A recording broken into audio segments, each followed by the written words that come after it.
मंदिर होते हैं 10 महाविद्याओं के, उसमें उनकी मूर्ति ढक के क्यों रखी जाती है? उसमें कहते हैं कि पुरुष जो है वो तो दर्शन कर सकते हैं, स्त्री नहीं कर सकती। स्त्रियां कर सकती हैं, पर वो स्त्रियां जो विधवा हैं। गरीबी है तो क्या माँ लक्ष्मी या माँ कमला की साधना करना बेस्ट रहेगा?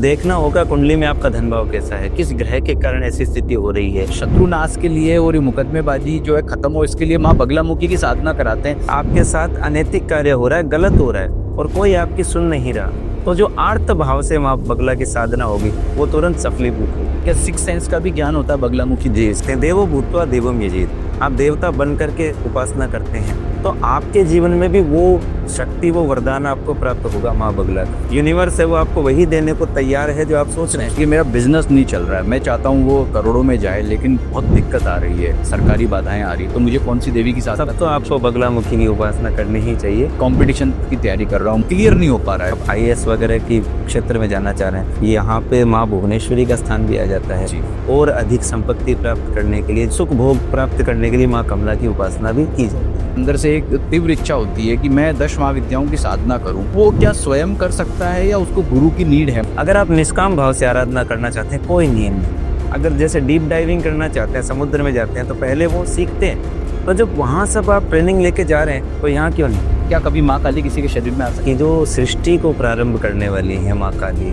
सर्वत्र व्याप्त है, जो निर्गुण निराकार स्वरूप में स्थित है, वो कभी इस प्रकार से ऐसी स्थिति में कभी आ सकती है क्या? सोचिए, ये तंत्रात्मक जो 10 महाविद्याओं के प्रयोग हैं, इसको लोगों ने मलिन विद्याओं से जोड़ दिया। मुझे मंत्र सिद्ध हुआ है या नहीं हुआ, ये मैं कैसे पता कर लूं? जन साधारण ने अगर किसी मंत्र को सिद्ध किया है तो स्वप्न जगत में भी वो मंत्र हमारे चलता रहता है।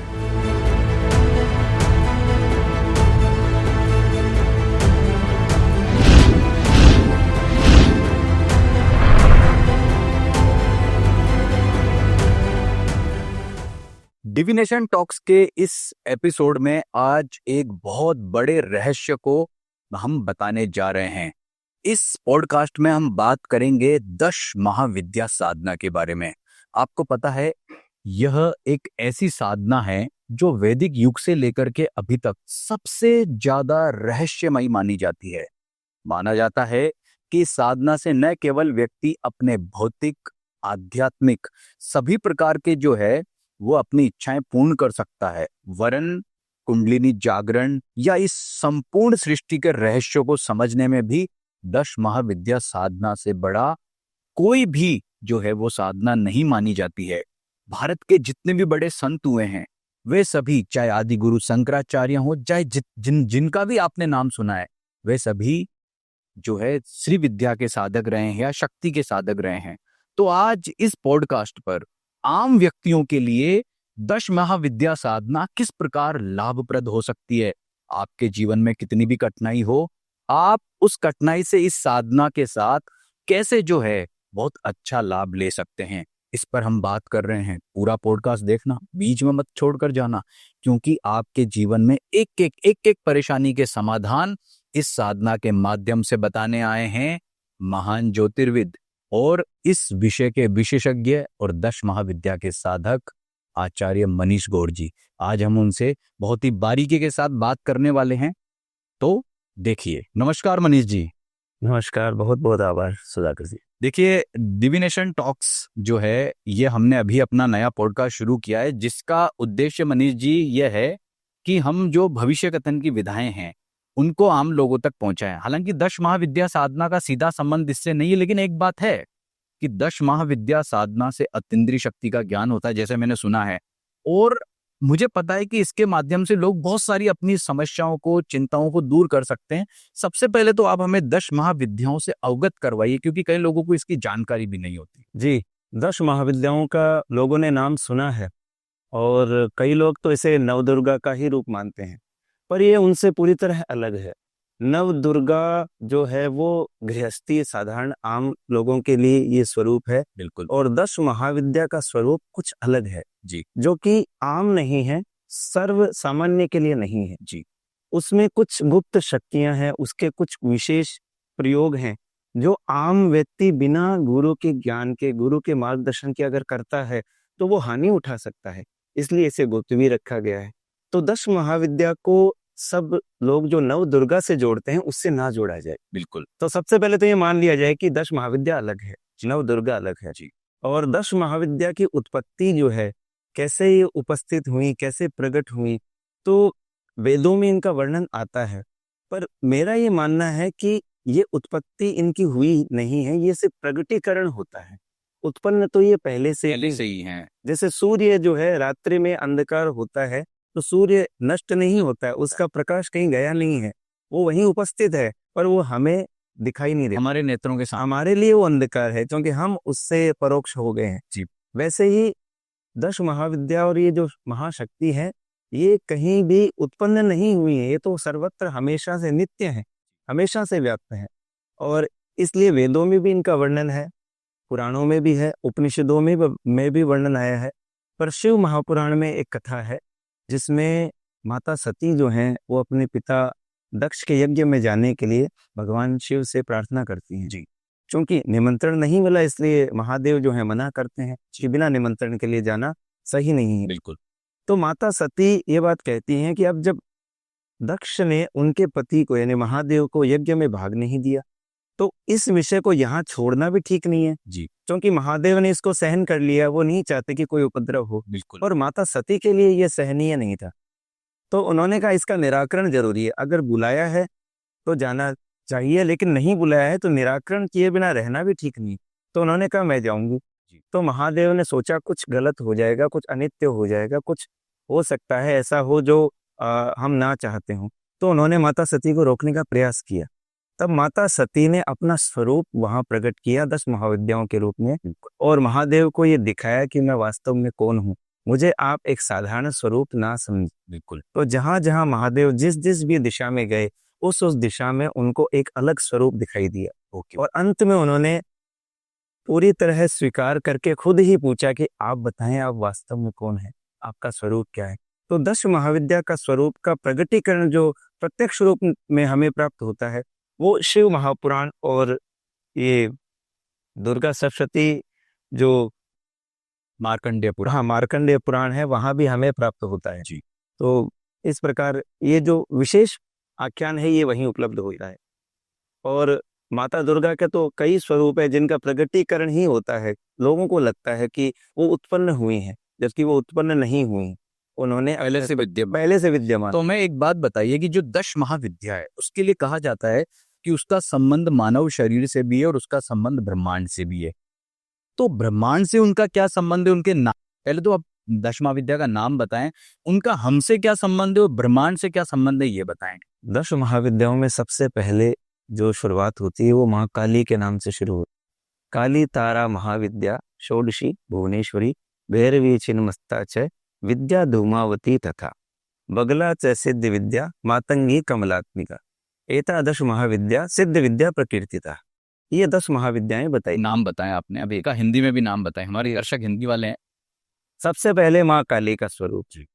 पर माँ काली का स्वरूप ऐसे माना जाता है कि जो प्रलय काल चलता है, जिसमें कुछ भी नहीं है, सर्वत्र सर्वत्र कालिमा व्याप्त है, वो माँ काली है। तो ब्रह्मांड का जो आदि स्वरूप है, वो जब मतलब ब्रह्मांड का सृजन प्रारंभ हुआ, हाँ सृजन भी नहीं, ब्रह्मांड से भी पहले का, जी सृजन की कोई कहानी नहीं है, ब्रह्मांड व्याप्त है केवल जी, उसमें कहीं कोई प्रकाश भी नहीं है, जी, सिर्फ अंधकार व्याप्त है, वो माँ काली है। ओके, मतलब आद्या कह सकते हैं, आद्या नित्या, जो हमेशा व्याप्त है, जिसका कोई अंत नहीं है।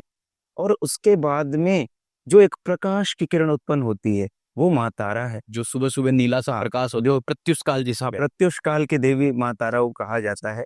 क्योंकि सबसे पहले जो तत्व उत्पन्न हुआ वो अग्नि तत्व है, और उसी की देवी माँ तारा है। और उसके बाद में जो 16 कलाएं उत्पन्न हुई, क्योंकि बिना नाद के तो कुछ भी उत्पन्न नहीं हो सकता। तो जो नाद है, 16 ध्वनियां कही गई, आप जानते हैं कुल। तो 16 ध्वनियों की 16 कलाओं की देवी षोडशी, बिल्कुल, वो उत्पन्न हुई। अच्छा, भुवन की उत्पत्ति अभी भी नहीं हुई है जी। ध्वनि उत्पन्न होने के बाद जो देवी उत्पन्न हुई वो भुवनेश्वरी। भुवनेश्वरी मतलब 4 देवियां आपने बताई, माँ काली, माँ तारा, षोडशी को और भी कुछ नाम से, षोडशी को माँ ललिता त्रिपुर सुंदरी के नाम से भी जानते हैं, पर उनके आयुधों में अंतर है, थोड़ा सा उनमें अंतर है। वो जो शाक्त लोग हैं, जो उनकी उपासना करने वाले हैं, वो जानते हैं, और वो अंतर उनके बीज मंत्रों में भी होता है। क्योंकि आप देखिए कि जो माँ षोडशी है उनके पास एक अस्त्र है जिसे पाश बोलते हैं जी और वो पाश का मतलब होता है पाश बांधने के काम आता है। जी बिल्कुल। तो माँ षोडशी जो है वो ये दिखाती हैं कि आपकी जो काम ऊर्जा है उसको जब तक आप बांधेंगे नहीं तब तक आप जो है इस उत्पत्ति मार्ग में आगे नहीं आगे नहीं बढ़ेंगे। बढ़ेंगे। कौन सा उत्पत्ति मार्ग? जो आपके अंदर जो सृष्टि की उत्पत्ति है, जो अभी अंधकार रूप में व्याप्त है उसमें, तो जब तक उसको बांधेंगे नहीं आगे नहीं बढ़ेंगे। और माँ ललिता त्रिपुर सुंदरी है, वो अभय देने वाली, वर देने वाली है, तो उनका आयुध पाश नहीं है। तो थोड़ा सा षोडशी और माँ ललिता त्रिपुर सुंदरी में भेद मिलता है। भेद है, बहुत बढ़िया। पर आम सामान्य साधारण के लिए वो भेद नहीं है। ठीक है, अब भुवनेश्वरी देवी के बारे में भुवनेश्वरी जो इस सृष्टि समस्त भुवन की अधिष्ठात्री, ब्रह्मांड की अधिष्ठात्री है जी। वो उनसे भुवन की उत्पत्ति हुई है जी। और उन्हीं से ही ये सारा प्रकाश, ये सर्वत्र जो आप देख रहे हैं, जो आपको दृश्यमान हो रहा है, वो सब उन्हीं से उत्पन्न बहुत हुआ है। बढ़िया, बहुत अच्छा। और इस प्रकार काली तारा, महाविद्या, षोडशी, भुवनेश्वरी, फिर आती है भैरवी। तो अब जब दृश्यमान जगत उत्पन्न हुआ है तो इसमें नकारात्मकता, सकारात्मकता सभी आएंगी। तो रक्षक भी तो कोई चाहिए। बिल्कुल। तो माँ भैरवी जो है वो रक्षात्मक कार्य करती हैं। बिल्कुल, वो जितनी उग्र दिखाई देती है, को त्रिपुर भैरवी भी कहते हैं। त्रिपुर भैरवी भी बोलते हैं, क्योंकि वो सिर्फ एक पुर की रक्षक नहीं है, वो समस्त भू भुव त्रिपुर स्वामी जो है लोग के उन्हीं की, वो अगर से 7 हैं, भू भुव स्व मह जन तप और सत्य, ये 7 लोग ऊपर हैं और 7 नीचे हैं, तल अतल वितल सुतल तलातल रसातल महातल और पाताल, ये सारे नीचे हैं। तो ये समस्त लोगों की रक्षक माँ भैरवी को माना जाता। बढ़िया, ये सबसे ज्यादा उग्र दिखाई देती है जी। और उग्रता में भी ये अभय देने वाली है, यानी ये उग्रता सिर्फ रक्षा के लिए है। जैसे एक माँ अपने बच्चे की रक्षा करते समय क्रोध में होती है, पर वो क्रोध बच्चे के लिए नहीं है, उस बच्चे की रक्षा के लिए वो क्रोध मुद्रा में, पर वो बच्चा उस मुद्रा से डरता नहीं है। तो माँ भैरवी का वो स्वरूप जो है वो हमारी रक्षात्मक है। तो जितना भी भयानक स्वरूप है, कई लोग आम कहते हैं कि ये बहुत भयानक हैं, इनके साधन हम कैसे कर सकते हैं। तो भयानक स्वरूप उनका जो है वो आपके अहित के लिए नहीं है, जी हित के लिए। बिल्कुल, बहुत बढ़िया। इसके बाद आता है छिन्नमस्ता। छिन्नमस्ता मतलब 6ठे नंबर की देवी। हाँ, छिन्नमस्ता जो है उन्होंने अपनी सखियों की भूख मिटाने के लिए अपने मस्तक का छेदन कर दिया। तो वो बलिदान की देवी है, बलिदान की देवी, बलिदान की देवी है। और बलिदान, त्याग और उसके बाद पुनः सृष्टि जो है उसको वो समझाती हैं जी। और उसके बाद में आती है धूमावती जी। धूमावती के लिए कई लोग बोलते हैं कि वो उनका स्वरूप ऐसा है कि विधवा का स्वरूप है।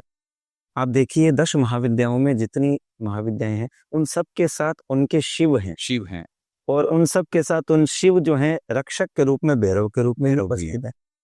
और धूमावती एक ऐसी देवी है जिनके न तो शिव हैं न भैरव है। बड़ी खतरनाक देवी है ये जी। ऐसा कहते हैं कि ये अपने ही शिव को खा गई थी, क्योंकि ये जो स्वरूप है, अगर माँ धूमावती की बात करेंगे तो एक विशिष्ट बात आ जाएगी। और उसमें हमें ये समझना पड़ेगा कि माँ धूमावती जो है, जिस समय माँ काली उत्पन्न होती हैं सृष्टि में, जिनको हम प्रारंभ मानते हैं, लेकिन आप देखिए काली माँ से भी पहले जो स्थिति होती है, जिसे हम प्रलय कह सकते हैं, जिसे आप प्रलय के बाद की स्थिति कह सकते हैं। जैसे अग्नि बुझ गई है, तो अग्नि का स्थान तो है, सीमित है, अग्नि एक सीमित स्थान में, लेकिन धुआं जो है वो असीमित हो सकता है, वो कितनी भी दूर फैल, इसलिए इसे धूमावती कहते हैं। इसीलिए धूमावती है।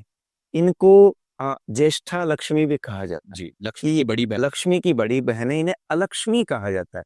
इससे लोग ये समझ लेते हैं कि जहाँ धूमावती की पूजा होगी वहां दरिद्रता आ जाएगी। मुझे आपके दर्शकों को इस पॉडकास्ट के माध्यम से ये बताना है कि इस भ्रांति से दूर हो जाइए, क्योंकि जो अलक्ष्मी है, जो दरिद्रता की देवी है, इसका मतलब ये नहीं कि वो दरिद्रता देंगी, इसका मतलब है दरिद्रता उनके नियंत्रण में है। सही बात। तो वो जहाँ स्थित हैं वहां दरिद्रता कैसे हो सकती है? तो फिर ये जो मंदिर होते हैं 10 महाविद्याओं के, उसमें उनकी मूर्ति ढक के क्यों रखी जाती है? ऐसा कई जगह मैंने देखा है, सुना है कि जैसे शायद दतिया में भी हाँ, दतिया में तो ढक के रखा जाता है, दर्शन नहीं करने चाहिए। और वो भी शनिवार को होते हैं, सिर्फ 2 घंटे के लिए।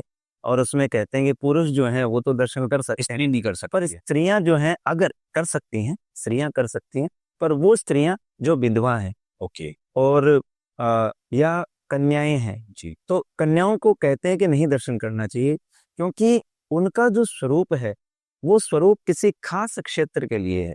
आप देखिए 10 महाविद्याएं कोई बाहरी स्वरूप नहीं है, वो अपनी हमारे अंदर जागृत सारे ऊर्जा के तत्व हैं। जी जी, आप कौन सा तत्व अपने अंदर जागृत करना चाहते हो? बहुत बढ़िया। अब आप जानिए कि एक बच्ची जो है वो बचपन में अपने जीवन में आगे बढ़ रही है, बिल्कुल, तो उस समय उसे अगर आप वैराग्य की ऊर्जा दे देंगे सही बात है। तो वो अपने जीवन में आगे कैसे बढ़ पाएंगी। तो इसलिए माँ धूमावती जो है उनसे दूर रखने का ये तात्पर्य नहीं है कि वो भयानक है, विनाशक है। उनसे दूर रखने का तात्पर्य ये है कि उस ऊर्जा को आप अभी सहन नहीं कर नहीं सकते, कर पाएंगे, उसके लिए उचित समय नहीं। इसलिए उस पे विचार ही मत कीजिए। जी जी। अगली विद्या बताएं कौन सी है? जैसे एक और उदाहरण दूंगा, जैसे कोई छोटा बच्चा अगर किसी चाकू से खेलना चाहे, भले ही वो चाकू आपके रसोई में किसी कार्य के लिए लाया गया है और उससे आप खाना वगैरह बनाते हैं, लेकिन बच्चे को आप नहीं दे सकते सही बात। क्योंकि वो अपना अहित कर सकता है, वो जानता नहीं बिल्कुल। तो इसलिए माँ धूमावती के बारे में ये जो भ्रांति है ये दूर होनी चाहिए कि उनका दर्शन इसलिए नहीं करवाया जा रहा है क्योंकि आपके अहित हो जाएगा। अहित हो जाएगा, नहीं, वो इसलिए कि वो ऊर्जा अभी आपके लिए बनी नहीं है। बहुत बढ़िया, अच्छी बात बताई हमारे दर्शकों को मनीष जी ने। अब हमने 7 देवियों की बात की, बची हुई 3 देवियों के बारे में बताएं। जी। इसके बाद में आती हैं बगलामुखी, और इनको कई नामों से जाना जाता है और इनके कवच को ब्रह्म विद्या भी कहते हैं। जी बिल्कुल। तो सीधी सी बात है कि इसके बाद में जब रक्षा हो गई, भुवन का निर्माण हो गया, तो उसके बाद में आपको अपने जीवन को आगे बढ़ाने के लिए कई सारी समस्याओं से पार होना पड़ता है जी। और उसमें आपको अपने सामने शत्रु भी नजर आते हैं। बिल्कुल। तो आप चाहते हैं कि आपको निर्बाधा मिले, आपको रास्ता जो है उसमें कोई बाधा ना हो, कोई समस्या ना हो, तो उसके लिए आप माँ बगला की उपासना करते हैं। जी बिल्कुल। जो आपको शत्रुओं से बचाते हुए आपको ऐसी शक्ति देती हैं, यानी ये मान लीजिए आत्मविश्वास की देवी है ये। आत्मविश्वास की देवी। आप अपने अपने शक्तियों के बारे में जो नहीं जानते हैं और जितना आप अपनी शक्तियों को प्रयोग में लेते हैं, इनकी कृपा से वो जागृत हो, वो द्विगुणित हो जाती हैं, वो जागृत हो जाती हैं। तो ऐसा इनके लिए कहा जाता है कि जैसे प्राचीन काल में बगलामुखी की साधना देवता इसलिए करते थे कि जैसे आजकल वो जमीन के अंदर माइंस वो लगा देते हैं ना बम, तो ऐसे ही कृत्याएं बिछा दी जाती थी। वो देवता लोग क्या करते थे, फिर बगलामुखी का मंत्र करते और उनको पता लग जाता है कृत्या क्या है। क्या तो इनकी इससे क्या सिक्स सेंस का भी ज्ञान होता है बगलामुखी? जी, सिक्स सेंस देखिए, समस्त 10 में महाविद्याएं आपके पूरे शरीर में व्याप्त है, मूलाधार से लेकर के सहस्रार तक।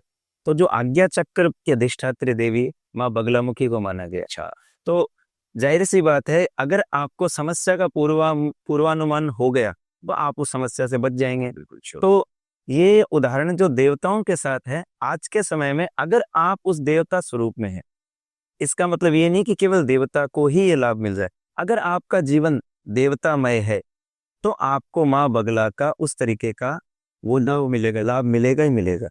यानी आप अगर उनकी उपासना करते हैं, देवो भूत्वा देवम यजेत, आप देवता बन करके उपासना करते हैं, तो आपके जीवन में भी वो शक्ति, वो वरदान आपको प्राप्त होगा माँ बगला का। तभी तो आप शत्रुओं का संहार कर पाएंगे। शत्रुओं का संहार करने का मतलब ये नहीं है कि आप युद्ध में चले गए, उनसे लड़ गए। आप ये है कि उन्होंने आपके लिए जो साजिश रची, वो जो कृत्याएं, वो क्या है, आज के समय में शत्रुओं द्वारा की गई ऐसी मतलब योजनाएं, साजिश जिसे कह सकते हैं। तो आप उनसे पहले कैसे बच सकते हैं कि आप पहले ही उन विषयों को सोच करके समझ लें कि ऐसा भी हो सकता है, जी, तो मैं पहले तैयार रहूं। अगर मैं कोर्ट में जा रहा हूं तो वहां ये बात भी कही जा सकती है, तो मेरा वकील जो है पहले से इस बात के लिए तैयार रहे। तो यही आपको बचाने का सबसे बड़ा साधन होता है, जो माँ बगला का होता है। अब बगलामुखी की आपने बात की, अब हम अगली देवी के बारे में हम बताएं।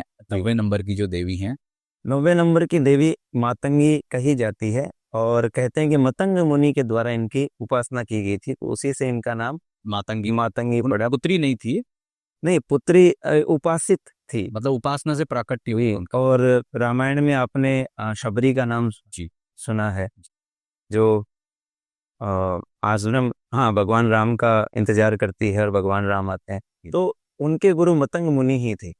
तो उन्होंने उनको तो पूर्वाभास और जो भविष्य दर्शन, सिक्स सेंस कह लीजिए, या उनका त्रिकाल दर्शन जो था मतंग मुनि का, उसके आधार पे उन्होंने उसको पहले ही बता दिया कि भगवान राम आएंगे, और वो सत्य भी हुआ। तो अपने गुरु का ये जो प्रभाव है वो जानती थी, इसलिए उनको आप देखिए कि वो नित्य सफाई करती थी, लोग उनको कहते थे। और भगवान राम जब आए तो वो 70 वर्ष की हो चुकी थी, जब गुरु गए थे तब वो छोटी बालिका थी। जी जी। तो इतने वर्षों में भी एक क्षण भी उसे ये नहीं लगा कि क्या पता भगवान राम आएंगे या नहीं। मतलब शंका नहीं हुई हाँ, कभी। क्यों? क्योंकि वो उनके गुरु का आशीर्वाद। गुरु ने कहा था उनको, तो पर आप गुरु के प्रति देखिए, श्रद्धा था। आज के समय में बहुत सारे लोग ऐसा कहते हैं कि हम जो सोचेंगे वही होगा। जी, इसे लॉ ऑफ अट्रैक्शन कहा जाता है, मैनिफेस्टेशन है। मैनिफेस्टेशन कहा जाता है। तो आप देखिए कि उनका कितना अच्छा था कि उन्होंने 1% भी ये नहीं सोचा कि ऐसा होगा। तो ये आपका मैनिफेस्टेशन जो आजकल लोग कर रहे हैं, वो मातंगी देवी की कृपा से कितना अच्छा हो सकता है। जी, तो ये आपके जीवन में आगे, यानी आप शत्रुओं का संहार करने के बाद में जीवन में अच्छा सोचें, कुछ ऐसा सोचें जो आपके साथ अच्छा हो, क्योंकि आपको भी पता है कि जो यूनिवर्स है वो आपको वही देने को तैयार है जो आप सोच रहे हैं, बिल्कुल। लेकिन आप फिर भी गलत सोच रहे हैं अपने बारे में। तो यहाँ मातंगी देवी का आशीर्वाद काम आता है। तो मातंगी देवी के बारे में दो बातें जो समाज में चलती हैं, कि एक तो जैसे कोई मंगली लड़की, उसका विवाह नहीं हो रहा, उसको भी साधना के लिए कहा जाता है, जैसे मैंने सुना है। दूसरा, जो बच्चे जो खास करके कोई संगीत सीख रहा है, कोई एक्टिंग सीख रहा है, कोई कला की देवी भी इनको कहा जाता है। हाँ, कहा जाता है। हाँ, तो ऐसे क्या क्वालिटी है मातंगी देवी में कि वो सिक्स सेंस की भी देवी है, वो कला की भी देवी है, वो साइंस जो हम इन्वेंशंस करते हैं, आविष्कार करते हैं, उनकी भी देवी उनको कहा जाता है। जैसे क्या क्वालिटी देवी में? अब इस मामले में मैं आपको बता दूं कि सबसे पहले जो माँ काली के बाद में जो माँ तारा का स्वरूप है, उनके 3 स्वरूप हैं। एक है उग्र तारा, एक है एक शेष, और एक उनका नाम आता है नील सरस्वती। बिल्कुल। तो जो माँ सरस्वती का स्वरूप है, उसकी उत्पत्ति उन्हीं से मानते हैं। महातारा से। हाँ, महातारा से मानते हैं, और वो बड़ी सौम्य स्वरूप में भी है। तो वही स्वरूप माँ मातंगी में भी हमें प्राप्त होता है कि जो एक संगीतकार है, एक बच्चा है, तो उसे आप देखिए कि आप कोई भी इंस्ट्रूमेंट देंगे, जैसे कोई भी सितार ले लीजिए, तो उसमें तार हैं, तारों से हाथ भी छिल जाते हैं। जी। बड़ी तकलीफ होती है, बड़ा दर्द होता है। शुरुआत में जब आपको वो वाद्य यंत्र नहीं आता, तो आपकी इच्छा नहीं होती है उसे बजाने की, लेकिन धीरे धीरे अभ्यास करते हुए आप सीखते हैं। तो वहाँ गुरु का प्रभाव जो होता है बार बार आपको रोकने का, तो वही सही गुरु जैसे शासन करता है, गुरु जैसे सिखाता है, वही प्रभाव माँ मातंगी का माना जाता है। Very good. तो माँ मातंगी की साधना के बाद अब अंतिम जो महाविद्या, उनके बारे में आप बताएं। अंतिम 10 महाविद्या के रूप में माँ कमला का नाम आता है, और इन्हें लोग लक्ष्मी का स्वरूप भी मानते हैं। जी। और ऐसा कहते हैं कि ये लक्ष्मी के रूप में ही होती हैं, और धन की देवी कह लीजिए, ऐश्वर्य की, संपत्ति की देवी इन्हें मानते हैं। तो अपने जीवन को आगे बढ़ाने के लिए और अधिक संपत्ति प्राप्त करने के लिए, जीवन में अनेक प्रकार के सुख भोग प्राप्त करने के लिए माँ कमला की उपासना भी की जाती है। तो भाई देखो दर्शकों, आपने आज तक, मैं गारंटी देता हूँ, 10 महाविद्याओं की ऐसी व्याख्या कभी न देखी होगी, न पढ़ी होगी।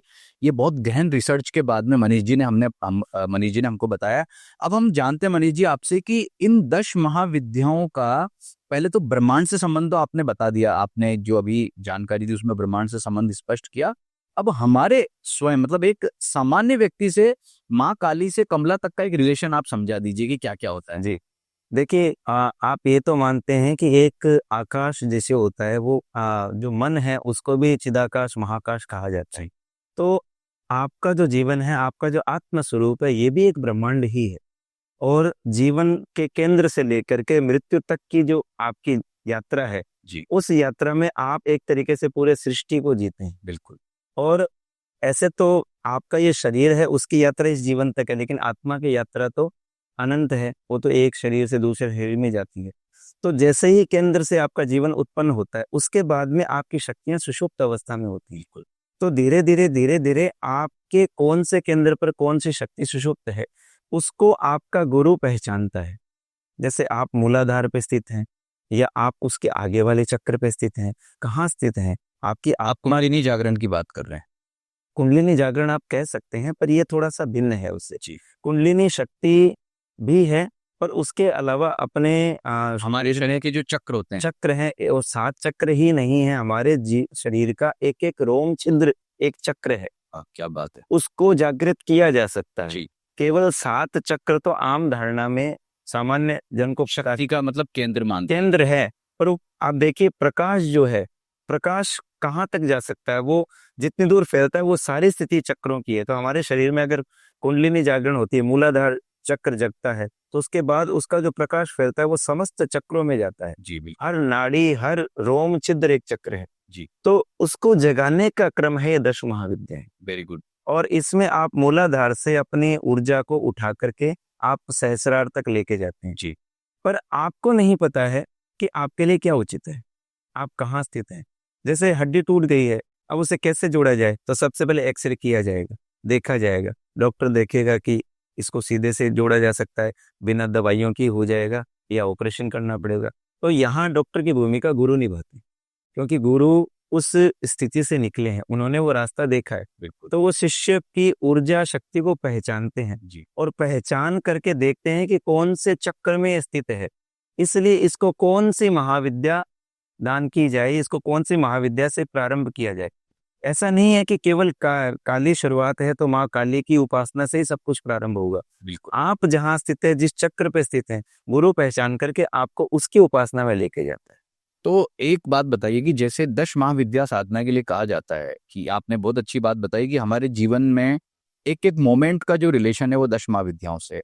लेकिन एक आम आदमी है और उसका इच्छा है, मतलब अंदर से एक तीव्र इच्छा होती है कि मैं 10 महाविद्याओं की साधना करूं, तो वो क्या स्वयं कर सकता है या उसको गुरु की नीड है, मतलब गुरु होना ही चाहिए, क्या माना जाता है? देखिए, आपके प्रश्न को थोड़ा मैं थोड़ा सा स्पेसिफाई कर देता हूँ कि आप क्या चाहते हैं। क्या आप काम में प्रयोग करना चाहते हैं, निष्काम भाव से आराधना करना चाहते हैं? अगर आप निष्काम भाव से आराधना करना चाहते हैं, कोई नियम नहीं। जी। आप माँ का स्वरूप, आपको जो अच्छा लगता है, आपको माँ काली का स्वरूप अच्छा लगता है, आप प्रार्थना कीजिए, आप स्तुति पढ़िए निष्काम के। निष्काम भाव से। आप कोई भी निष्काम भाव से, तोतली वाणी में बच्चा बोलता है माँ को अच्छा ही लगता है। बिल्कुल। आप अगर स्तुति गलत भी बोलेंगे, आपका प्रयोजन केवल है माँ की प्रसन्नता। जी। ठीक है, माता की प्रसन्नता है, तो आप निष्काम भाव से जो स्तुति बोलेंगे, हिंदी में, संस्कृत में, आप उसका हिंदी अर्थ भी बोल रहे हैं, तो माता को देख करके तो आपकी ऊर्जा उनसे जुड़ रही है। तो निष्काम भाव से आपको बिल्कुल भी डरने की जरूरत नहीं है। जी। पर अगर आप काम्य साधना करना चाहते हैं, जी। कि आप 10 महाविद्याओं की साधना करके अपनी ऊर्जा को जगाना चाहते हैं, जी। आप इस सृष्टि के जो रहस्य हैं उनमें जाना चाहते हैं, तो आप देखिए कि अगर आप किसी गुफा में प्रवेश करेंगे तो आपको सारे साधनों की आवश्यकता होगी। बिल्कुल। वहां हो सकता है ऑक्सीजन भी ना हो, जी। वहां हो सकता है पानी भी हो, कुछ जहरीले जीव भी हो सकते हैं। जी बिल्कुल। तो आपको सारी सुविधाएं साथ लेकर के जाना पड़ेगा। एक भी होनी चाहिए, अस्त्र शस्त्र भी होना। और सबसे बड़ी बात, आपको उस व्यक्ति से मार्गदर्शन लेना होगा जो उस गुफा में पहले पहले जा चुका हो। तो जब तक उससे आप मार्गदर्शन नहीं लेंगे, आप अगर चले गए, तो फिर आपको अलग अलग तरीके की समस्याएं आएंगी। जी। अगर आप बहुत कोई विरले ही हैं, किस्मत वाले हैं, तो पार लग सकते हैं, अन्यथा कोई अवसर भी नहीं है कि आप उसमें आगे जा पाए। या तो आप वहीं रुक जाएंगे, आपको वापस आना पड़ेगा। जी। और वापस आएंगे अगर किसी जहरीले जानवर ने काट लिया, तो हो सकता है जीवन भर कोई बीमारी या कोई रोग आपको घेर ले। तो ऐसा नहीं समझना चाहिए कि माता क्रोधित हो जाती हैं और आपको दंड दे देती हैं। नहीं, ये ऊर्जा तत्व है, आप अपने अंदर जगाना चाहते हैं। तो जब आप जगाना चाहते हैं, आप स्काई डाइविंग करना चाहते हैं, तो पैराशूट चाहिए आपको। और वो अगर आपके पास नहीं होगा तो, और आपने अगर वो नहीं किया है पहले, तो उसकी प्रैक्टिस भी वो पहले करवाते हैं, उस तरीके के वातावरण में, नकली वातावरण में रख करके आपको सिखाते हैं। जी। तो वैसे ही ये है 10 महाविद्या। लोग अगर जैसे डीप डाइविंग करना चाहते हैं, समुद्र में जाते हैं, तो पहले वो सीखते हैं। जी। और सीखने के बाद सांस कैसे लेनी है अंदर, अगर मान लीजिए वो आपका पंप निकल जाए, तो आप किस तरीके से अपने आप को बचाएंगे, ट्रेनिंग लेते हैं। तो जब वहां सब आप ट्रेनिंग लेके जा रहे हैं, तो यहाँ क्यों नहीं? तो एक बात बताएं कि जैसे 10 महाविद्याओं के बारे में आपने कहा कि भाई अगर सकाम करना चाहते हो, कोई रिजल्ट उससे लेना चाहते हो, गुरु मस्ट है। लेकिन सकाम में भी दो बातें हैं। कई लोग तो साधना के लिए करते हैं ये साधना, और कई लोग जो होते हैं वो केवल जैसे मेरा शत्रु हो गया है तो शत्रु नाश के लिए कर ली, मेरा ये काम नहीं हो रहा है, मेरी नौकरी लग जाए, वो कर लिया। तो क्या ये जो छोटे छोटे भौतिक काम होते हैं, इनके लिए भी 10 महाविद्या साधना की जा सकती है? हाँ, की जा सकती है। पर मैं आपके दर्शकों को ये कहना चाहूंगा कि अगर आप बिना गुरु के और बिना किसी मार्गदर्शन के साधना करते हैं, पहली बात तो नहीं करनी चाहिए। मैं नहीं कहता, कोई सुझाव नहीं देता। पर अगर आपकी इच्छा है, आपको प्राप्त नहीं हो रहा, तो आप मंत्र पे मत जाइए, आप स्तुति पे जाइए। ओके, स्तुति पे। आप स्तुति गाइए माता की, जी। आप उनके प्रार्थना कीजिए। मतलब वो जो उनके बीज मंत्र होते हैं उनका। बीज मंत्र पे मत जाइए, क्योंकि बीज जो है वो वृक्ष बनेगा। अच्छा। उसे तो सही समय पे बारिश की आवश्यकता होगी, जी। उसे सही समय पे खाद पानी चाहिए होगा। बिल्कुल। तो अगर आप उसे नहीं देंगे, तो वो जो है या तो फलीभूत नहीं होगा या गलत तरीके से अंकुरित हो जाए। सही बात है। तो हो सकता है वो बीज, और फिर आपने अगर उस बीज को किया है और आपको कुछ गलत प्रभाव मिला, तो फिर उसको जो देखेगा वो तो यही सोचेगा कि इन्हें दंड मिला है, बिल्कुल सही बात। और उनके मन में धारणाएं गलत होंगी। तो बिना गुरु के या किसी पुस्तक से लिया हुआ कोई भी बीज मंत्र जी। ना करें, मैं कोई सुझाव नहीं दूंगा। हाँ, स्तुति गा सकते हैं, जैसे चालीसा का पाठ कर सकते हैं, चालीसा अच्छी बात है, चालीसा स्तोत्र का पाठ कर, स्तोत्र का पाठ कर सकते हैं आप। ये जो 108 नाम होते हैं ये कर सकते हैं। हाँ, नाम उच्चारण कीजिए, आप 108 पाठ कीजिए। आप आजकल तो यूट्यूब में और बहुत सारे अच्छे स्तोत्र पाठ करने वाले हैं, उनसे सुन सुन करके आप अपना उच्चारण जो है शुद्ध कर सकते हैं, जी। या किसी ज्ञानवान संस्कृत के जानकार व्यक्ति से पूछ सकते हैं। तो ऐसा नहीं कि गलती करते जा रहे हैं, कुछ नहीं होगा, माता प्रसन्न नहीं हो रही है। आपका प्रयास ये होना चाहिए कि वो उच्चारण शुद्ध हो। तो हमें अब ये बताइए कि जैसे मैं प्रॉब्लम बोलता हूँ तो मुझे आप बताइए कि 10 महाविद्या साधना में कौन सा उपाय करना चाहिए। जैसे मान लो कि मैं बहुत ज्यादा बीमार रहता हूँ और मुझे बहुत असाध्य बीमारियां हैं, तो मुझे कौन सी महाविद्या की स्तुति के लिए आप राय देंगे? देखिए, आपने जो प्रश्न किया है उसका सीधा सीधा किसी महाविद्यालय से उसको नहीं जोड़ा जोड़ा जा सकता। वो देखा जाएगा कि आपकी कुंडली में किस ग्रह की स्थिति के कारण ऐसा हो रहा है, क्योंकि ग्रहों के आधार पे 10 महाविद्याओं की उपासना की जाती है। जैसे मान लीजिए, अगर आपके असाध्य रोग का कारण शनि है, तो आपको माँ काली की उपासना करनी पड़ेगी। और मान लीजिए कि गुरु यानी बृहस्पति ग्रह की नीचता या किसी खराब ग्रह के साथ युति के कारण कुछ ऐसा हो रहा है, तो आपको माँ तारा की उपासना करनी पड़ेगी। और राहु के द्वारा अगर ऐसी कोई स्थिति उत्पन्न हो रही है, तो आपको माँ छिन्नमस्ता की उपासना करनी होगी। तो ऐसे करके आप अलग अलग ग्रह के लिए अलग अलग जो 10 महाविद्या, मतलब ये आपका कहने का मतलब है 9 ग्रहों का संबंध भी 10 महाविद्याओं से बिल्कुल होता है। तो भाई देखिए, इतनी बढ़िया शानदार बात निकल करके आई है मनीष जी के ज्ञान के पिटारे से। अब आप ये जान लो कि 10 महाविद्याओं में कौन से ग्रह का किससे संबंध होता, कहीं नहीं सुना होगा। तो मनीष जी सबसे पहले बताएं, सूर्य ग्रह का हम कौन सी देवी से विचार करेंगे आप? सूर्य से वन दुर्गा जो है, उनकी पूजा उपासना 10 महाविद्या में अगर हम देखें तो वन दुर्गा क्या बाला त्रिपुर सुंदरी को बोलेंगे या किसे बोलेंगे आप? हाँ, उनको कह सकते हैं। वो षोडशी। अरण्य वासिनी है, षोडशी के स्वरूप जी हैं। तो चंद्रमा के लिए हम कौन सी देवी की साधना करें? माँ कमला की साधना करनी चाहिए? चंद्रमा, देखिए चंद्रमा एक तरीके से समुद्र से उत्पत्ति है चंद्रमा की, और माँ लक्ष्मी का भी उनके साथ ही उत्पत्ति हुई है। मतलब चंद्रमा अगर किसी का परेशान करा तो माँ कमला की माँ कमला की उपासना की जा सकती है। और बुद्ध के लिए? बुद्ध के लिए आप जो है ये छिन्नमस्ता की उपासना कर सकते। छिन्नमस्ता में राहु और बुद्ध दोनों के लिए छिन्नमस्ता की उपासना। मंगल के लिए? मंगल के लिए मातंगी की मातंगी देवी की उपासना बताई जाती है। Very good. गुरु के लिए? गुरु के लिए आप तारा की उपासना कर। महातारा की साधना। हाँ, तारा की। शुक्र के लिए? शुक्र के लिए भुवनेश्वरी की साधना जी, कीजिए। बहुत बढ़िया। और राहु के लिए? राहु के लिए छिन्नमस्ता, और केतु के लिए धूमावती। बहुत बढ़िया। तो भाई मनीष जी ने 9 ग्रहों की 9 देवियां हमें यहाँ बताई है। ये एक यूनिक जो है हमें यहाँ पता लगा है नॉलेज।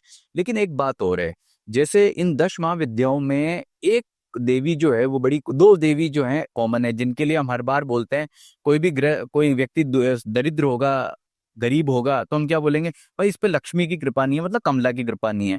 तो क्या हर दरिद्रता में, चाहे दरिद्रता किसी भी रीजन से हो, गरीबी, नौकरी नहीं लग रही, व्यापार नहीं चल रहा, गरीबी है, तो क्या माँ लक्ष्मी या माँ कमला की साधना करना बेस्ट रहेगा? नहीं, हर बार ही एक ही कारण नहीं होता है, कि ऐसा नहीं है कि माँ कमला रुष्ट हो गई हैं या माँ लक्ष्मी रुष्ट हो गई हैं और इसीलिए दरिद्रता है तो आप माँ कमला की ही उपासना कीजिए, ऐसा नहीं है। वो देखना होगा कुंडली में आपका धन भाव कैसा है, किस ग्रह के कारण ऐसी स्थिति हो रही है। तो सबसे पहले तो अगर कोई ग्रह ऐसा है जिसने आपके धन की स्थिति को बिगाड़ रखा है, जी, तो उस धन की अधिष्ठात्री देवी जो 10 महाविद्या है उनकी उपासना की जा सकती है। और इसके अलावा अगर लगता है कि हम धन की स्थिति और चाहते हैं, जैसे जी, प्राप्त लक्ष्मी हमारे पास रहे और अप्राप्त लक्ष्मी भी प्राप्त हो, तो माँ कमला की उपासना की जरूर करनी चाहिए। पर अगर दरिद्रता यानी कोई बाधक तत्व है, जी, तो बाधक तत्व का निर्णय पहले करना चाहिए। बिल्कुल। जैसे आप सीधे सीधे माँ कमला की उपासना में लग गए तो ना लाभ नहीं मिलेगा तो आपको। वो बाधक तत्व तो वहीं उपस्थित है। ना लगाओ पहले क्या? जी, अब जैसे मान लीजिए नदी में पानी तो बहुत आ रहा है पर आगे पत्थर आ गया बीच में। जी, अब आप पत्थर हटाए बिना पानी की व्यवस्था करेंगे तो वो बांध बनता जाएगा, वहां पे पानी इकट्ठा होता जाएगा, वो आगे नहीं आएगा। आपकी शक्ति, आपकी ऊर्जा काम कर रही है पर वो आगे नहीं बढ़ पा रही है। बिल्कुल। तो जब तक आप उस बाधक तत्व को नहीं हटाएंगे तब तक आपका वो कार्य सफल नहीं होगा। ठीक है। तो अब लेकिन एक बात मैंने देखी है, चुनाव होते हैं तो नेता लोग, मेरे हिसाब से छोटा सा नेता भी होगा ना जो, पार्षद भी होगा, बगलामुखी की उपासना में लग- मुकदमा हुआ, चाहे खुद ने मर्डर किया हो, बगलामुखी की साधना कराएगा। तो भाई ये जो शत्रुनाश के लिए और ये मुकदमेबाजी जो है खत्म हो, इसके लिए माँ बगलामुखी की साधना कराते हैं, तो क्या सभी को समान फल मिल जाते हैं या इसमें ये साधना बड़ी कारगर होती है? देखिए, सबसे पहले ये है कि आपका जो मन के भाव कैसे हैं। जी। अगर आप माँ बगला की उपासना कर रहे हैं, किसी ने आपके साथ अनैतिक कार्य किया है, कोई जो है आपको दबाव दे करके आपसे अपना जो है फायदा उठा रहा है, आपको दबा रहा है और आपके साथ अनैतिक कार्य हो रहा है, गलत हो रहा है और कोई आपकी सुन नहीं रहा। कोर्ट वाले, पुलिस भी सब उनकी तरफ मिली हुई है, पैसा दिया जा रहा है जी। और अब आपके लिए कोई साथी नहीं है, तो जो आर्त भाव से माँ बगला की साधना होगी वो तुरंत सफलीभूत होगी। जी। पर आप अपने फायदे के लिए कि दूसरा जो व्यक्ति है उसको आप नीचे गिराना चाहते हैं और आप आगे बढ़ना चाहते हैं, उसके लिए अगर आप प्रयोग करना चाहते हैं तो सावधान हो जाइए। माँ बगला आपकी कोई सहायता नहीं जी करेंगे आप। उल्टा आपको नुकसान हो सकता है। मैंने देखा कई बार बगलामुखी की साधना करके लोगों को दिक्कत भी होती, तो शायद इंटेंशन उस समय इतना बढ़िया नहीं रहता हो। किसी कन्या का विवाह नहीं हो रहा है, किसी व्यक्ति का विवाह नहीं हो रहा, तो कौन सी महाविद्या की साधना करने से लाभ होगा? देखिए, कन्या का अगर विवाह जो है, मैं अभी भी वही बात कहूंगा कि सबसे पहले जो है उसके एजेंट को पता करो। ग्रह मातंगी देवी का सुना है, मैं इसलिए पूछा। मातंगी देवी पर भी मैं आ रहा हूँ, पर सबसे पहले ग्रह विचार आवश्यक है। अगर आपने ग्रह विचार नहीं किया तो वहां मातंगी देवी की उपासना भी आपको किस तरीके का फल देगी। चलिए मान लीजिए फॉर एग्जांपल मंगल शनि ही शादी में दिक्कत दे रहा, चलो मैं बोलता हूँ रीजन आपको जी। कि मंगल शनि शादी में दिक्कत दे रहा, अब बताइए कौन। तो सबसे पहले आप ये देखिए कि मंगल के कारण समस्या आ रही है, शनि के कारण। जी। अगर शनि बाधक बन रहा है तो आपको सबसे पहले राहु का उपाय करना चाहिए, उसके बाद मातंगी देवी की उपासना करनी चाहिए। क्योंकि क्या होगा कि अगर आप मातंगी की उपासना पहले कर लेंगे तो विवाह की स्थिति तो उत्पन्न कर देगी, पर जो वर प्राप्त होगा वो वर वैसा नहीं हो पाएगा। जैसे शनि है, उसका काम शोषण करने का, वो शोषक है जी। और आपने शनि का उपाय नहीं किया, आपने मातंगी की उपासना की, तो विवाह तो हो गया, लेकिन विवाह उपरांत जो स्थितियां बन रही हैं, तलाक की स्थितियां, वो जरूर बनेंगी। तो आप चाहते हैं कि विवाह हो और वो विवाह सफल भी हो, तो सबसे पहले उस कारण को दूर कीजिए। उसके बाद, क्योंकि आप सबसे पहले अगर मान लीजिए खड्डे में है, नीचे हैं, तो आप पहले जमीन पर आइए, फिर सीढ़ियां चढ़ने की सोचिए। तो सबसे पहले आप उस कारण को नष्ट कीजिए। उस कारण में अगर कोई बाधक तत्व है तो सबसे पहले हमें उसको हटाना होगा और उसके बाद में ही हम आगे बढ़ सकते हैं। लेकिन यहाँ एक बात हम हमारे दर्शक ये जानना चाहते हैं, जैसे विद्या की बात करते हैं हम, बच्चा पढ़ने में कमजोर है तो हम क्या कहते हैं, कई लोग कहेंगे अरे भाई इनको गणेश जी की पूजा बताओ, कई कहेंगे इनको सरस्वती जी का आशीर्वाद नहीं इनके ऊपर। तो मैं ये जानना चाहता हूँ कि ये 10 महाविद्याओं के जो कॉमन प्रभाव होते हैं, देखो एक तो नैसर्गिक प्रभाव होता है, आप बात कर रहे हो व्यक्तिगत प्रभाव की, तो नैसर्गिक प्रभाव के पॉइंट ऑफ व्यू से कोई बच्चा पढ़ाई में कमजोर है तो उसको कौन सी महाविद्या की साधना से या स्तुति से लाभ हो सकता है? देखिए, अगर बच्चा कमजोर है तो बच्चे के हिसाब से आपको महाविद्या में नहीं जाना चाहिए, क्योंकि जो नवदुर्गा के प्रयोग हैं वो सामान्य जन साधारण गृहस्थ के लिए हैं। और जैसे नवरात्रे आते हैं साल में दो, चैत्री और ये आश्विन नवरात्रे हैं, तो इनमें 10 महाविद्याओं की उपासना नहीं होती है। इनके लिए अलग से दुर्गा साधना होती है, गुप्त नवरात्रे बनाए गए हैं 10 महाविद्याओं। 10 महाविद्याओं के लिए। तो बच्चा है, सामान्य गृहस्थी है, सामान्य व्यक्ति है, उसको आप देखिए कि अगर मान लीजिए आपको घर में लाइट चाहिए तो आप 1000-2000 वोल्ट की लाइट नहीं लगाना चाहेंगे, एक सिंपल छोटी एलईडी बल्ब से काम हो जाएगा। बिल्कुल। तो फिर बच्चा है, उसको आप सामान्य गणपति का स्तोत्र या माँ सरस्वती की, इसीलिए ये स्वरूप बनाए गए हैं माँ दुर्गा के, ताकि सामान्य व्यक्ति बिना किसी डर के और झिझक के इनकी उपासना कर सके। इनके कई मंत्रों का वो प्रयोग भी कर सकते हैं। तो अगर कोई आप जैसे बता रहे हैं बच्चे की समस्या और है, तो उन्हें माँ सरस्वती की और इनके जो छोटे प्रयोग हैं वो करने चाहिए। 10 महाविद्या का प्रयोग जो है उसमें आवश्यक नहीं है। ठीक है। अब मैं आईएएस की तैयारी कर रहा हूँ या बहुत कंपटीशन की तैयारी कर रहा हूँ, मुझे फॉरेन जाना पढ़ने के लिए, उसकी तैयारी कर रहा हूँ, क्लियर नहीं हो पा रहा है, तो मुझे कौन सी देवी की साधना करनी चाहिए? निश्चित आपको, अगर जैसे मान लीजिए आप आईएएस वगैरह की क्षेत्र में जाना चाह रहे हैं तो माँ, यहाँ पे माँ भुवनेश्वरी का स्थान भी आ जाता है। और अगर आप आगे बढ़ना चाह रहे हैं, आपके राज्यों कौन कौन से ग्रह जो उत्पन्न कर रहे हैं, तो उन राजयोग को उत्पन्न करने वाले जो ग्रह हैं उनको और बढ़ाने के लिए आपको उन ग्रहों से संबंधित देवी की साधना, देवी की उपासना बहुत करनी बढ़िया। चाहिए। मैं बिजनेस करता हूँ लेकिन मेरा बिजनेस नहीं चल रहा है, मैं चाहता हूँ वो करोड़ों में जाए लेकिन बहुत दिक्कत आ रही है, सरकारी बाधाएं आ रही है, तो मुझे कौन सी देवी की साधना? तब तो आपको बगलामुखी की उपासना करनी ही चाहिए। कारण ये है कि आपको सही समय पर सही सिक्स सेंस जो है, क्योंकि व्यापार में देखिए आपके सामने 2 या 3 कंपनियां, आपने जिससे डील की वो हो सकता है बाद में जाकर के आगे शत्रुवत व्यवहार, शत्रु हो जाए, करप्ट हो जाए, उसका ही दिवाला निकल जाए तो वो आपको पेमेंट ही नहीं कर पाए, आपका पैसा भी अटक जाए। तो उस समय पे सही सिक्स सेंस की जरूरत होती है। आप स्टॉक मार्केट में जा रहे हैं तो वहाँ कौन सी कंपनी में आपको जाना है। तो अगर आप देखिए, ऐसा नहीं है कि आप इसके आधार पर सब कुछ कर सकते हैं कि आपने बगला की उपासना कर ली, अब आप जिस भी कंपनी पे लगाएंगे वो अच्छा ही होगा, पर ऐसा नहीं है। पर आप जो अपने व्यापार को सही तरीके से, नैतिक तरीके से चलाना चाह रहे हैं, उसमें ये जरूर सहायता करती है। अगर मेरे पर बहुत ज्यादा कर्ज हो गया है बिना रीजन के और कर्ज चुक नहीं रहा है तो मुझे कौन सी देवी की साधना करनी चाहिए? आपके धन भाव को देखना पड़ेगा सबसे पहले, और धन भाव को देख करके अगर कर्ज का कारण राहु और शनि है तो माँ काली की उपासना ज्यादा श्रेष्ठ है।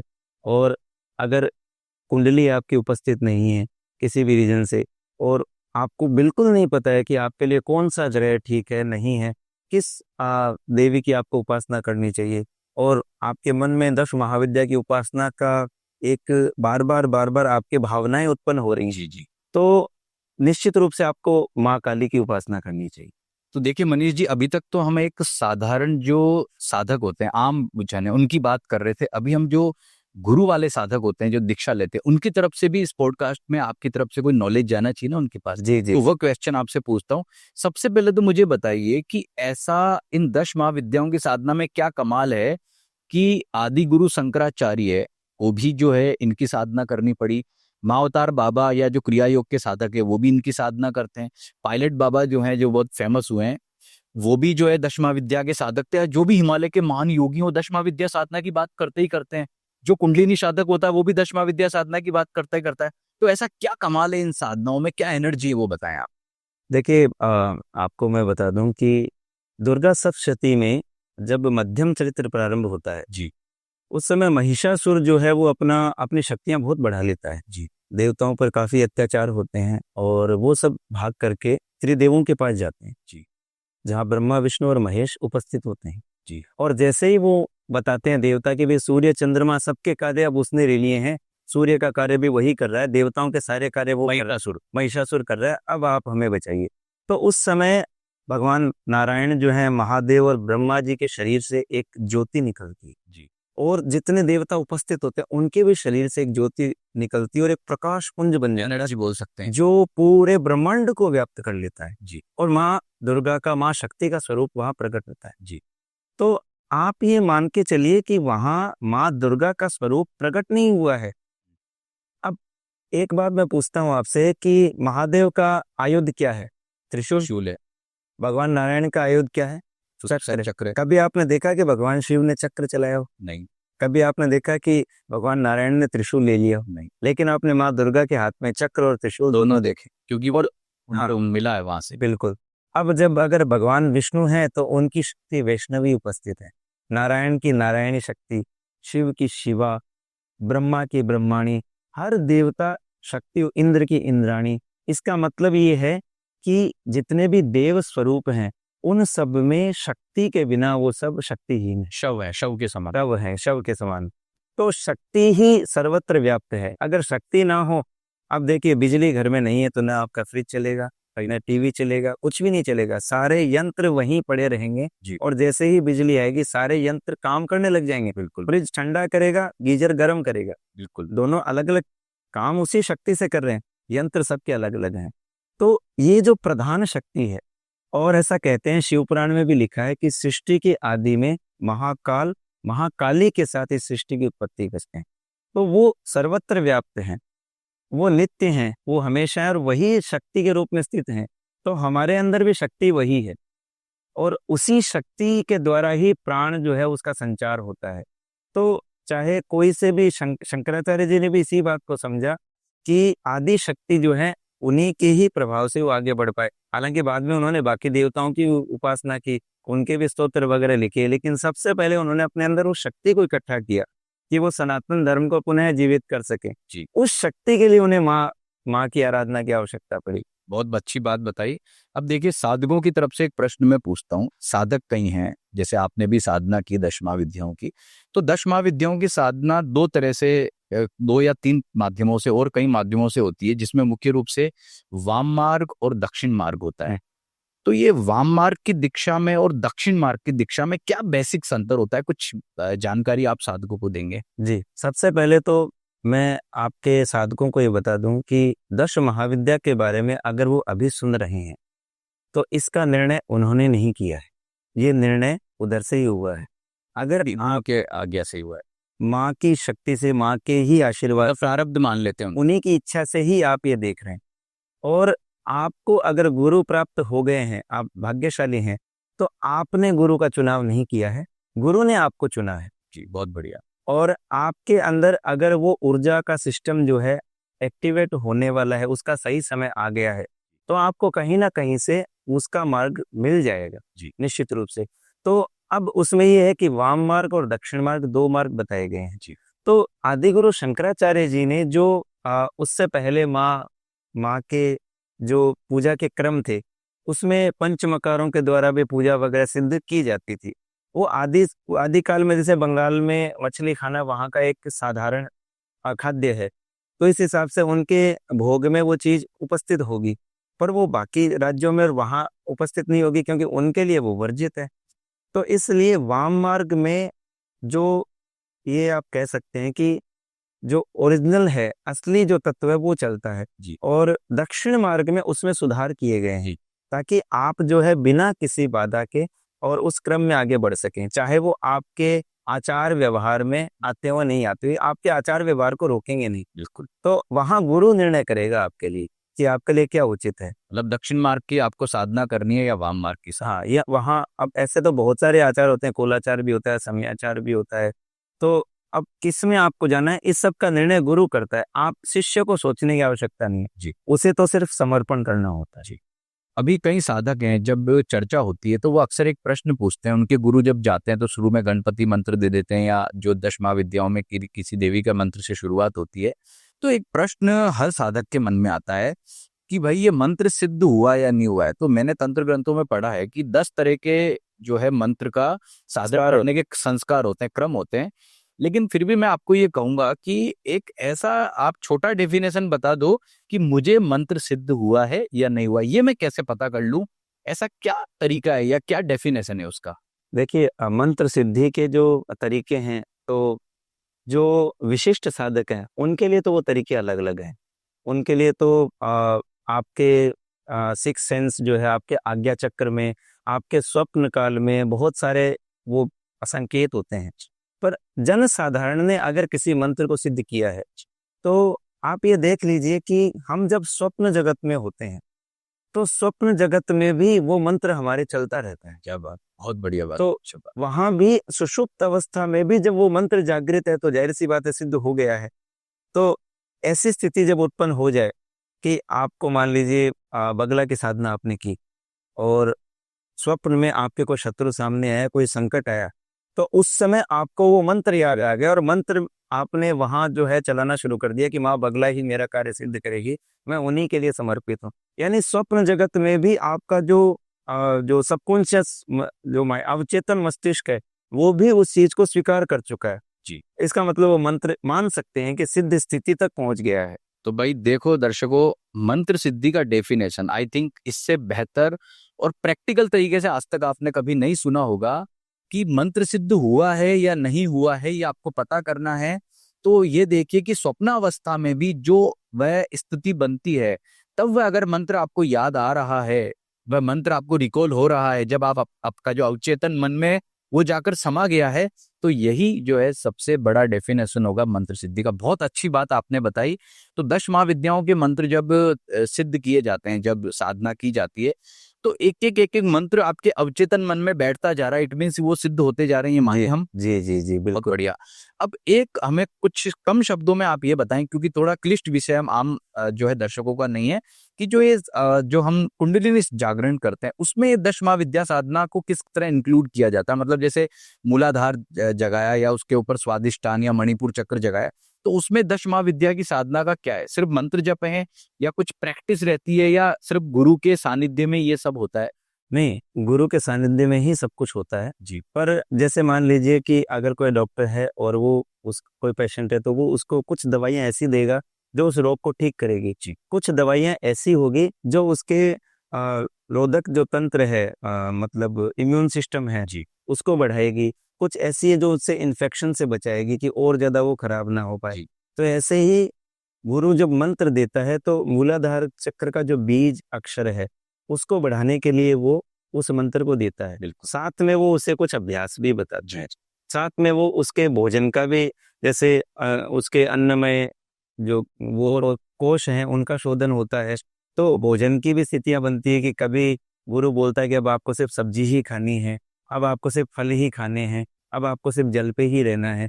तो वो गुरु के निर्देश में व्यक्ति करता चला जाता है, मंत्र जब साथ में चलता जाता है।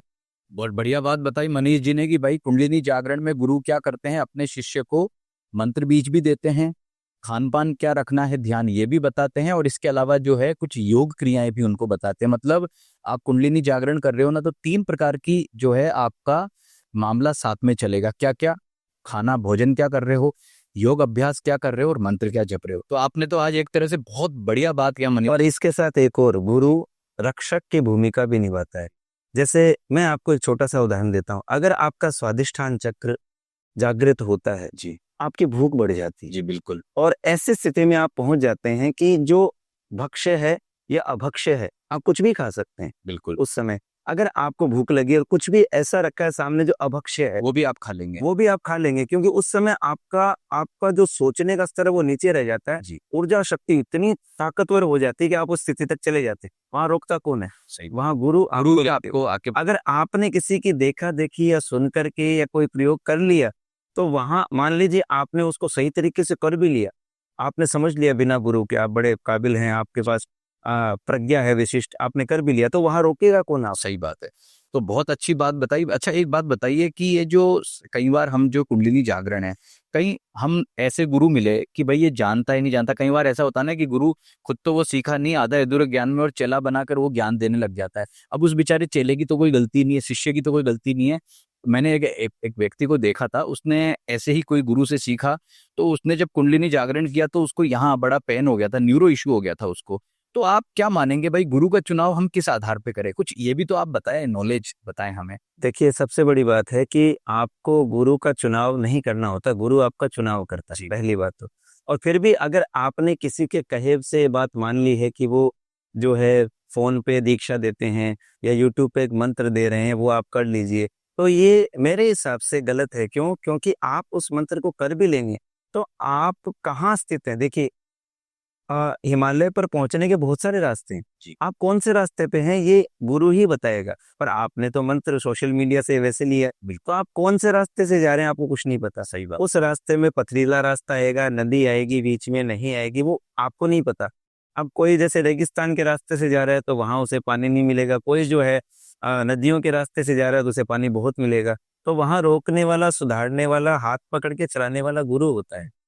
तो ऐसे में अगर आपने इस तरीके का कोई प्रयोग सुनकर के कर भी लिया, तो आप आगे सफल नहीं हो पाएंगे। जीवन में कोई ना कोई आप और समस्या खड़ी कर लेंगे। बहुत तो अगर आप वास्तव में 10 महाविद्या में जाना चाहते हैं, तो सही समय का इंतजार करिए। सबसे बड़ी गुरु पुराणों में कही गई है चंडी रेव गुरु। माँ दुर्गा, माँ चंडी जो है, माँ यही सबसे बड़ी का साधना कीजिए वन से। ही सबसे बड़ी साधना है, सबसे बड़ी गुरु है। तो अगर आप चाहते हैं कि आप महादश महाविद्या की उपासना करें, तो आप इधर उधर मत भटकिए। आप केवल और केवल माँ से प्रार्थना कीजिए, उनका स्तवन कीजिए, वो आपकी प्रार्थना सुनेगी। आपके लिए 10 महाविद्या आवश्यक है, आपको गुरु खुद आकर के चुनेंगे। तो देखिए मनीष जी ने कितनी बढ़िया बात बताई है, मनीष गौड़ जी ने, कि भाई 10 महाविद्या की साधना आप करना चाहते हैं, अंदर से इंटेंशन है, तो आजकल ये ऐसे लोग होते हैं ना जो ऑनलाइन में 3 दिन में आपको दीक्षा दे देंगे और आप बन जाओगे 10वें महाविद्या साधक और आपकी कुंडलिनी जागरण। ऐसे लोगों के चक्कर में ना पड़े। गुरु आपको खुद ढूंढेंगे, वो आपको जो है पूरा दीक्षा देंगे, अच्छे से जो है पूरा नॉलेज सिखाएंगे। प्रार्थना किससे करें? माँ दुर्गा से। गलत लोगों के हाथों में खेलने का प्रयास आपको नहीं करना है। बहुत अच्छी बात मनीष जी आपने बताई। अब मैं कुछ आपको ऐसे प्रश्न पूछूंगा जिनको सुन के थोड़ा आपको हंसी आएगी, लेकिन हमारे दर्शकों के लिए बहुत महत्वपूर्ण है। सोशल मीडिया बहुत भ्रमित कर रहा है। मुझे पहले तो बताइए कि आजकल जो है बहुत सारे लोग कहते हैं, खासकर महिलाएं, पुरुष भी कहते हैं, हमारे अंदर माँ काली आ गई है, हमारे में देवी उतर आई है, ऐसे जीभ निकाल लेते हैं और ऐसा बड़ा विभत्सा दृश्य करते हैं। क्या कभी माँ काली किसी के शरीर में आ सकती है? ये वाकई में आपने ऐसा ही प्रश्न पूछा है जो हास्यपूर्ण है। आप देखिए कि जो सृष्टि को प्रारंभ करने वाली है माँ काली, जो सर्वत्र व्याप्त हैं, जो निर्गुण निराकार स्वरूप में स्थित हैं, सगुण स्वरूप में भक्तों के लिए उपस्थित होती हैं, वो कभी इस प्रकार से ऐसी स्थिति में कभी आ सकती हैं क्या? सोचिए, अगर आप थोड़ा भी बुद्धिजीवी हैं तो इस प्रकार का उत्तर आपको ब्रह्मांड की स्वामिनी किसी शरीर में कैसे समाहित हो सकती हैं? दूसरी बात, अगर ऐसी कोई स्थिति होती भी है, कहीं आपके सामने उपस्थित है, तो कोई भी उसका प्रकार हो सकता है, कोई योगिनी भी हो सकती है, कोई और प्रकार भी हो उनकी सकता जो है, सेविकाएं होती सेविकाएं हो सकती हैं, कुछ भी हो सकता है। तो आप के सामने अगर कोई स्थिति है, तो आप विवेचन ना करें, वहां से हट जाए किसी भी हैं, प्रकार लेकिन ऐसे लोग तो उनके पास जाके भविष्य पूछते हैं, दरबार लगते हैं, ऐसे लोगों के फेमस हो जाते हैं, दूर दूर से लोग आते हैं, बीमारियां ठीक करवाते हैं। तो आपका क्या कहना है कि उनकी पूजा करनी चाहिए, साधना करनी चाहिए, या केवल ठीक है भाई अपनी समस्या पूछी आ गए? तो लोगों को क्या इस बारे में क्या मैसेज करेंगे ऐसे लोगों का? देखिए, मैं तो सिर्फ इतना ही कहूंगा कि केवल अपनी समस्याओं के लिए अगर आप सोचते हैं कि माँ का ऐसे स्वरूप है और किसी ने भ्रमित कर रखा है, आपको तो सिर्फ अपनी समस्या से मतलब है। वो समस्या दूर हो गई, चाहे सामने कोई और है, कुछ है, तो ठीक है। अगर आप इतने ज्यादा परेशान हैं तो जा करके पूछिए। पर आपका विश्वास अगर इसमें 10 महाविद्या में आगे जाने के लिए है, आप साधना करना चाहते हैं, तो भ्रमित मत होइए। हाँ, आपको ठीक है, आप घर में कोई ऐसी स्थिति है, कोई बीमार है, सीधी सी बात है। मारवाड़ी में भी कहावत है और हिंदी भाषा में भी है कि जो रोगी हैं या किसी को जरूरत है, तो वो ऐसी स्थिति में फंसेगा ही फंसेगा। अगर आपको कोई चीज चाहिए और वो आपको नहीं मिल रही है, तो आप उसे पाने का हर संभव प्रयास करेंगे। तो ऐसे में आप वहां जाएंगे ही जाएंगे, मेरे कहने से नहीं रुकेंगे। पर मैं सिर्फ इतना ही कहूंगा कि आप विश्वास के रास्ते पे जब चले, 10 महाविद्या के रास्ते पे चलें, तो योग्य गुरु के कहने पे ही चलें। इस प्रकार के भ्रमित वाले बहकावे में ना आए। तो भाई मनीष जी ने बहुत अच्छी बात बताई है। एक मैं बात और पूछूंगा आपसे। आजकल कहीं क्या है, प्रयोगों को भी 10 महाविद्या से जोड़ दिया जाता है। आजकल कहीं पॉडकास्ट पे आते हैं, जैसे हम पॉडकास्ट कर रहे हैं, ऐसे कहीं ज्ञानी लोग आते हैं, और कहीं मैगजीन्स में भी ऐसे जो है छोटे छोटे टोटके, और कई कथाचार्य भी जो है पुराणों में कहीं से पता नहीं कहाँ से पढ़ के आते हैं। अभी पिछले दिनों में सुन रहा था, घर में केले का पौधा मत लगवाओ, इसमें धूमावती का वास होता है। क्या धूमावती का वास होता है केले के पौधे में? देखिए, ये सब भ्रांतियां हैं और कुछ नहीं है। माँ धूमावती का वास जो है उसर भूमि में हो रहा है। उसर मैंने भी यही पढ़ा है, उसर मतलब अनुपजाऊ। और एक बात, जब आपने ये प्रश्न कर ही दिया है, तो मैं बता दूं कि माँ धूमावती के बारे में ये जो कहते हैं कि उनको घर में नहीं रखना चाहिए, तो सीधी सी बात है, माँ धूमावती ही है जो लक्ष्मी प्राप्त कराने में सहायक है। सहायक हैं। जी। उन्हीं की कृपा से, क्योंकि जहाँ ज्येष्ठा लक्ष्मी वो बड़ी बहन है, तो जहाँ वो होगी वहीं छोटी बहन को आना होगा। बिल्कुल बिल्कुल। तो ऐसा ही भ्रांति नहीं रखनी चाहिए कि माँ धूमावती का वास होगा तो दरिद्रता आएगी, पहली बात। और केले के वृक्ष से उसका कोई संबंध नहीं है, तो इस प्रकार की भ्रांति नहीं रखनी चाहिए। जी बिल्कुल। और जैसे मातंगी देवी के लिए कहा जाता है कि तोता पाल लो तो उनकी कृपा मिल जाएगी, इस तरह की बातें भी चलती हैं काफी। ये सबसे बड़ी बात एक मैं आपको बता दूं कि ये तंत्रात्मक जो 10 महाविद्याओं के प्रयोग हैं, इसको लोगों ने मलिन विद्याओं से जोड़ दी। मलिन विद्याएं जो सिर्फ और छोटे स्वरूप में होती हैं, जिनमें आपको अपनी पवित्रता का त्याग करना पड़ता है। कुछ मामलों में कई जो गायत्री मंत्र का उच्चारण करने वाले होते हैं, उनको वो छोड़ना होता है। उसको 10 महाविद्याओं से ना जोड़ा जाए। कई लोग उसको 10 महाविद्याओं का प्रयोग बता करके प्रभावशाली बनाने के लिए नाम दे देते हैं जी पर वो होती मलिन विद्याएं हैं। तो उन मलिन विद्याओं से आपका सत्व नष्ट होता है। बिल्कुल। तो अगर आप सच में इस 10 महाविद्या की उपासना करना चाहते हैं, तो जिस स्थिति में आप हैं उसमें भी नहीं रहेंगे, उससे भी नीचे गिर जाएंगे। तो भाई आज इस पॉडकास्ट में 10 महाविद्याओं से संबंधित जो रहस्य मनीष गौड़ जी ने आपके सामने प्रकट किया, मैं गारंटी देता हूं आज तक किसी पॉडकास्ट में नहीं आया होगा। ये जानकारी आपने पूरी देखी, इसके लिए मैं आपको धन्यवाद देता हूं। हर साल 2 गुप्त नवरात्र आते हैं, माघ महीने में गुप्त नवरात्र आता है, इसके बाद में आषाढ़ महीने में गुप्त नवरात्र आता है, चैत्र में और आश्विन में जो है सामान्य नवरात्र होते हैं। तो आप 10 महाविद्याओं की साधना अगर करते हैं तो सबसे बेस्ट टाइम, वैसे चारों नवरात्र है लेकिन गुप्त नवरात्र इसमें ज्यादा बेस्ट माने जाते हैं। तो मैं आप सभी दर्शकों की तरफ से मनीष जी आपको बहुत बहुत धन्यवाद देता हूँ। धन्यवाद। ये जानकारी जो आपने दी है आज तक ना मैंने कभी सुनी थी ना हमारे दर्शकों को, मैं गारंटी देता हूँ आपने जो दी है बिल्कुल यूनिक है और सभी दर्शकों की तरफ से मैं आपका आभार व्यक्त करता हूँ। नमस्ते।